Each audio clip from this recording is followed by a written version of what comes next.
Alright, boys and girls, so we're going to be starting our character unit, and the book that we're going to be using as a model text is called Chrysanthemum by Kevin Henkes. Okay, so I'm going to do a read aloud of this so that you're able to understand the other lessons.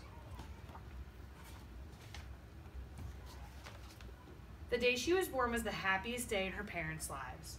"She's perfect," said her mother. "Absolutely," said her father. And she was. She was absolutely perfect. "Her name must be everything she is," said her mother. "Her name must be absolutely perfect," said her father. And it was. Chrysanthemum, her parents named her Chrysanthemum. Chrysanthemum grew and grew and grew, and when she was old enough to appreciate it, Chrysanthemum loved her name. She loved the way it sounded when her mother woke her up. She loved the way it sounded when her father called her for dinner. And she loved the way it sounded when she whispered it to herself in the bathroom mirror. Chrysanthemum, chrysanthemum, chrysanthemum. Chrysanthemum loved the way her name looked when it was written with ink on an envelope. She loved the way it looked when it was written with icing on her birthday cake. And she loved the way it looked when she wrote it herself with a fat orange crayon. Chrysanthemum, chrysanthemum, chrysanthemum. Chrysanthemum thought her name was absolutely perfect. And then she started school. On the first day, Chrysanthemum wore her sunniest dress and her brightest smile. She ran all the way to school. "Hooray," said Chrysanthemum, "school!" But when Mrs. Chud took roll call, everyone giggled upon hearing Chrysanthemum's name. "It's so long," said Joe.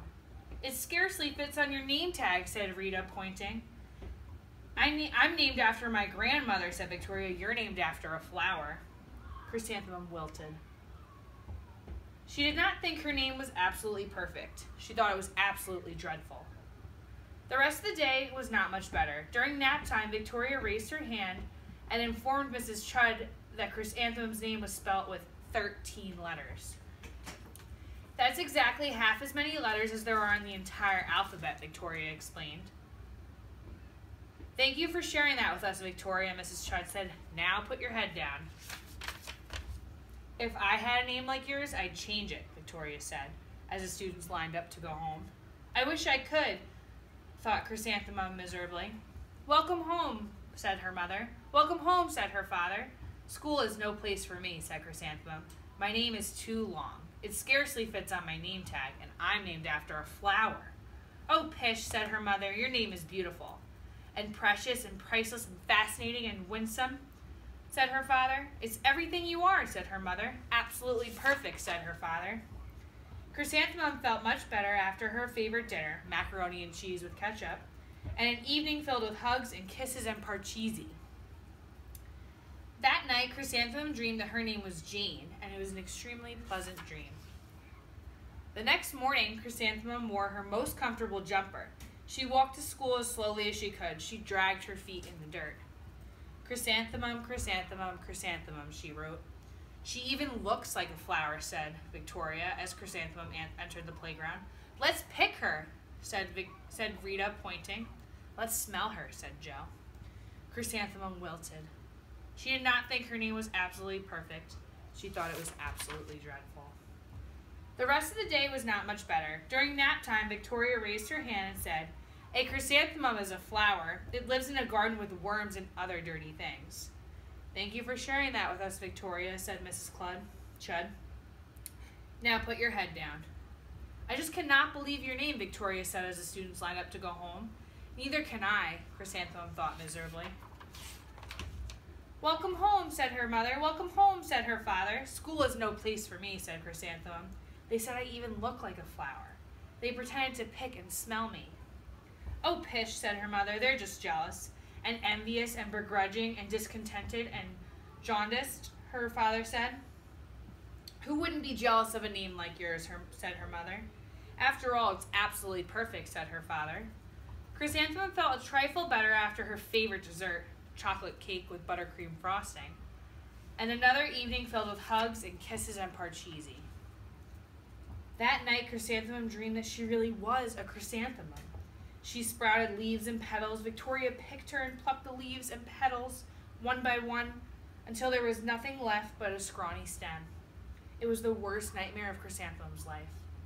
Chrysanthemum wore her outfit with 7 pockets the next morning. She loaded the pockets with her most prized possessions and her good luck charms. Chrysanthemum took the longest route possible to school.